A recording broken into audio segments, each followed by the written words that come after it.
En cada uno de nosotros hay dos grandes fuerzas que se hacen la guerra sin cesar. La una es la voluntad superior, que es la fuerza espiritual, y la otra la fuerza inferior, que es una fuerza material. Si quieres compartir este contenido con una persona que no habla español, puedes hacerlo y sugerirle que active los subtítulos en inglés y así podrá unirse también a nuestro canal para orar con nosotras. Recuerda que el amor de Dios no tiene límites ni barreras.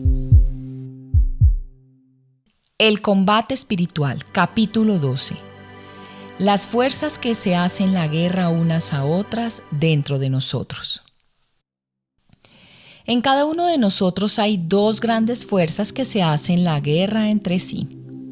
La voluntad superior, la fuerza espiritual, que guiada por la razón y por la fe nos quiere elevar a tener comportamientos propios de un ser racional, de alguien que es hijo de Dios y cuyo destino es la vida eterna del cielo. La otra gran fuerza se llama la inferior. Es una fuerza material, guiada por las pasiones, por las inclinaciones de la naturaleza carnal y muchas veces por los atractivos de lo mundano, sensual y por las tentaciones del demonio. Esta segunda fuerza, llamada apetito sensitivo, no nos logrará llevar al mal si la voluntad guiada por la razón e iluminada por el Espíritu Santo le pone freno, le domina y guía. El santo Job decía que la vida de la persona humana en esta tierra es como un servicio militar en tiempo de guerra, o como el día de un obrero en tiempo de gran trabajo. La guerra espiritual entre la voluntad superior guiada por la razón y la voluntad inferior dirigida por las pasiones durará toda la vida, desde que tenemos uso de razón hasta que exhalemos el último suspiro. Esa guerra será total y sin tregua. Habrán tiempos de mayor paz y otros de mayor combate, pero la lucha no cesará jamás en esta tierra. Un autor antiguo decía que la persona humana viaja por este mundo en un carruaje, llevado por 4 caballos, 2 blancos y 2 negros. Los 2 blancos son la razón y la voluntad. Los 2 negros son las pasiones y las malas inclinaciones. Y para saber a dónde llegará cada uno, hay que averiguar a quién dejamos que vaya al timón, a Dios o al diablo. Si es Dios quien nos dirige con sus santas inspiraciones, el final será la gloria eterna y la santidad. Pero si dejamos que sea el diablo con sus tentaciones el que vaya guiando, pues el final será la maldad y hasta la eterna condenación, o sea, el infierno. ¿Quién está dirigiendo mi carroza de mi vida hoy por hoy?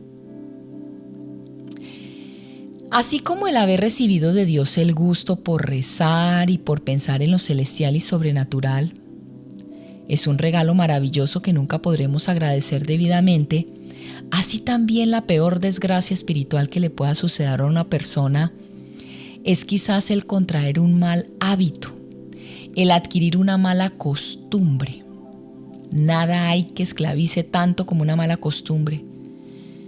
Con razón, nuestro Señor decía, el que comete pecado se vuelve esclavo de pecado. Quienes en su juventud adquirieron algún mal hábito, una facilidad para hacer alguna mala acción, adquirida a base de repetirla, sufre una pena indecible cuando tratan de enmendar su mala vida y romper las cadenas que los tienen esclavizados al mundo y a la carne, y cuando quieren empezar a consagrarse enteramente al servicio de Dios. Su voluntad se encuentra tan poderosamente combatida por sus malas costumbres y tan debilitada por la repetición tan frecuente que han hecho de los malos actos, que ahora sienten como si tuvieran una segunda naturaleza.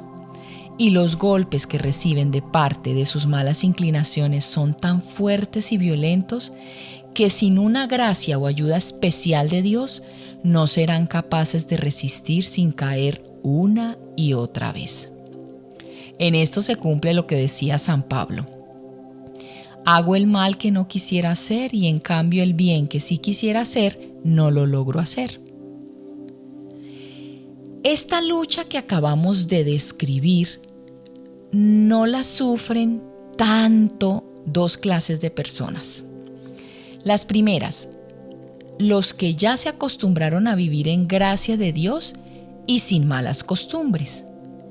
Y las segundas, quienes se acostumbraron a vivir en pecado y esclavos de sus vicios.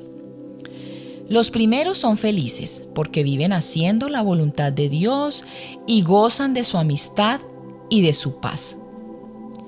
Los segundos también tienen una paz aparente, la paz de los cementerios, donde solo hay muerte y descomposición. Uy, uy, uy. Nadie se vaya a hacer la ilusión de que logrará adquirir la virtud y la perfección y servir a Dios como conviene si no se dedica a negarse a sí mismo, a llevarles la contraria a muchas de sus inclinaciones y deseos de vida fácil y cómoda. Si no tiene firme resolución de sufrir y vencer la antipatía que en su misma persona siente hacia el renunciar a muchos pequeños placeres que se le presentan.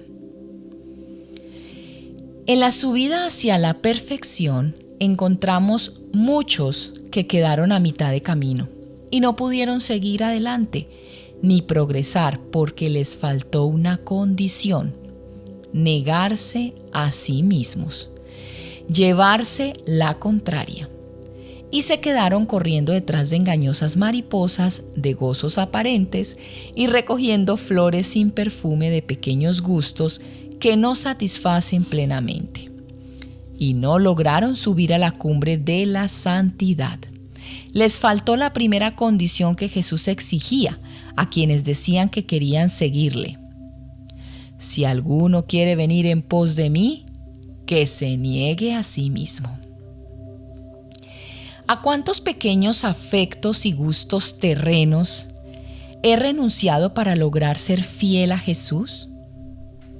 Si en este día hiciera un hilo, un pequeño nudo por cada vez que me he negado y he ofrecido algún pequeño sacrificio, ¿cuántos nudos lograría hacer? En el día del juicio esa cuenta parecerá muy clara y cuanto mayor sea el número de las veces que me negué a mí mismo y me llevé la contraria, tanto mayor será mi premio en el cielo. ¿Por qué, siendo tan numerosas las personas que emprenden el camino hacia la santidad, son tan poquitas las que llegan a la perfección? La causa es muy sencilla: no se negaron a sí mismos. Es verdad que muchos de ellos se libraron quizás de grandes caídas y de contraer terribles vicios, pero luego en la subida hacia la perfección perdieron el ánimo y se desalentaron, porque vieron que esto de negarse a sí mismo es oficio de todos los días y de todas horas, y no se dedicaron a combatir los residuos de su propia voluntad y de las malas inclinaciones que todavía quedaron en su naturaleza, a dominar las pasiones que cada vez iban encendiéndose y renovándose en su corazón. Dejaron que todo esto se apoderara de su espíritu y les impidió el ascenso a la santidad. Les faltó aquella cualidad que Jesús exige cuando dice: quien persevera hasta el fin, se salvará. Les faltó perseverar en luchar por obtener la santidad. Hay gente que se imagina que va a llegar a la santidad únicamente evitando hacer el mal. Y esto no basta. Por ejemplo, existen personas que se contentan con no robar, pero mientras tanto les tienen un gran apego a sus riquezas, no reparten limosnas y ayudas en la medida en la que Dios quiere que repartan. Otros se dedican expresamente a buscar honores y alabanzas. Sienten gran gozo cuando se les ofrecen y nunca los rechazan ni hacen nada por evitarlas. Hay fieles que no comen de gula, pero en cambio prefieren siempre en la alimentación lo más sabroso y dejan a un lado cualquier alimento que les parezca menos agradable. También creyentes que no hablan mal de nadie ni dicen mentiras, y en eso son admirables, pero en cambio nunca son capaces de callar las palabras inútiles que les gusta decir. Se contentaron con ser buenos, pero no se esmeraron en llegar a la perfección. Cuando Jesús envió a sus discípulos a predicar, les dijo: no se detengan a charlar por el camino.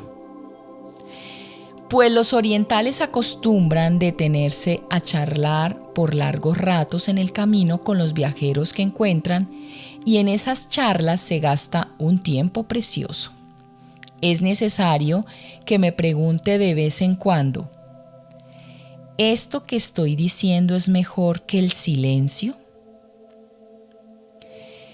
Que no tenga que decir de nosotros jamás lo que de alguna persona piadosa afirmaba a alguien a quien acompañaba en sus conversaciones.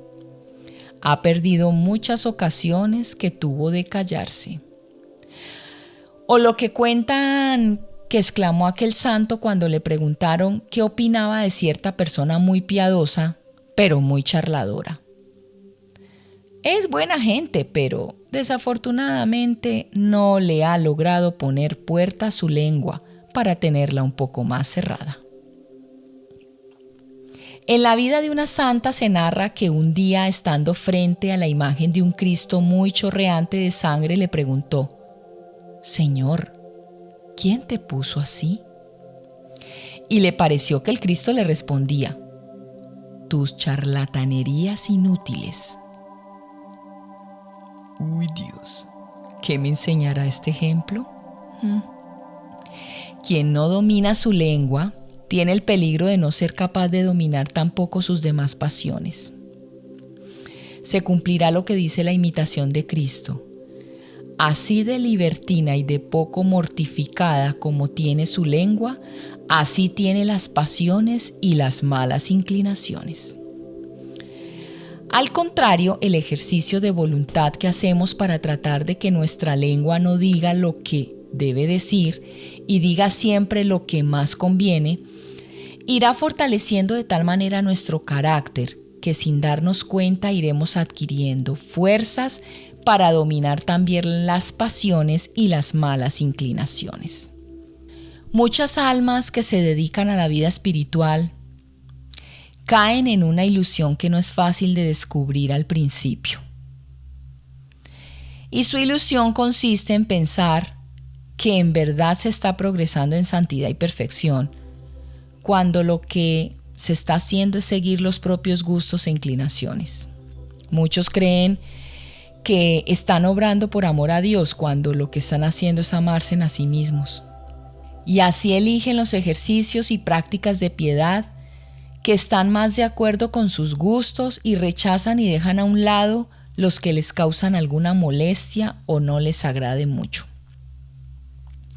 La solución para evitar caer en esta ilusión consiste en acatar de buena gana las penas y las dificultades que se nos presentan cada día en el ejercicio de la perfección.